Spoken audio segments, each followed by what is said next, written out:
In this video, we're going to look at solving radical equations. Radical equations are those equations that have roots in them. And there's three important things that you should know. In the process of solving a radical equation, you're going to take the square root of both sides. You may have to do it twice in order to solve the equation. And when you're done, you want to make sure that you check to make sure that all of your answers actually work in the original equation. So we want to check for extraneous solutions. So let's go ahead and start with this example. I've got the square root of 3x plus 1 is equal to 4. So I'm going to take the square of both sides. And this becomes 3x plus 1 is equal to 16. Subtract 1 from both sides. 3x is equal to 15. Divide both sides by 3. And I'm going to get x is equal to 5. So now I have to check this answer in the original. So I'm going to do 3 times 5 plus 1. Take the square root of that. Does that equal 4? So we get the square root of 3 times 5 is 15, plus 1 is 16. The square root of 16 is 4. 4 is 4. So we've actually checked and make that work. What you're really checking for here is that the extraneous solutions that you may have will end up having you divide by take the square root of a negative number. And you can't do that, obviously. So that's what you really want to check for. You don't actually have to do the whole thing out. Just make sure that you're not taking the square root of a negative number. Let's look at a different example. Here we've got 5 plus the square root of x plus 7 is equal to x.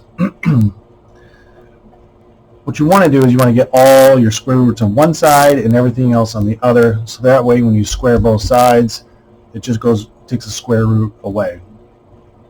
So I'm going to subtract 5 from both sides here. And I'm going to get the square root of x plus 7 is equal to x minus 5. Now that I have the square root all by itself, I can square both sides. This actually should be here. Take the square of both sides. Square both sides.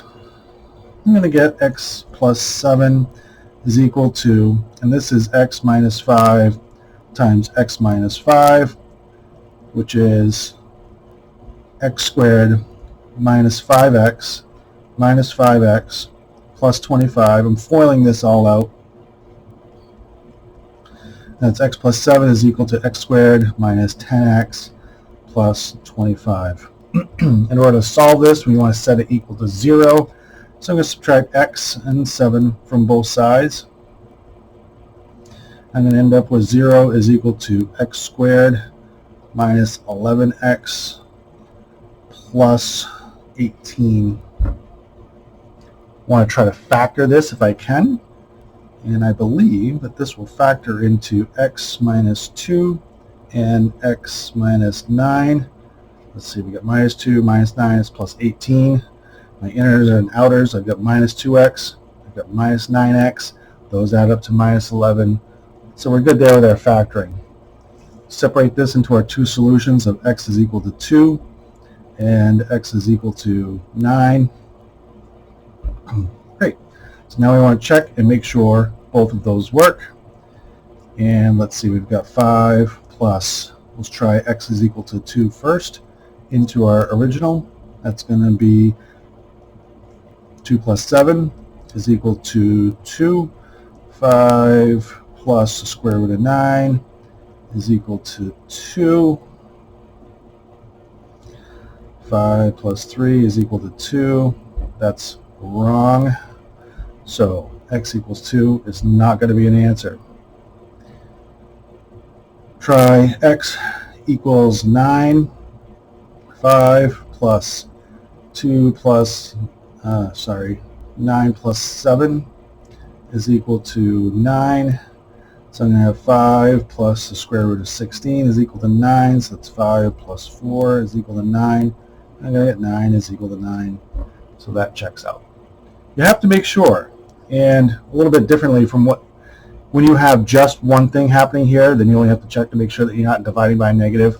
But here, when we're squaring this, and then we're also squaring the quadratic, make sure that you check both of your answers before you decide on which ones are going to work.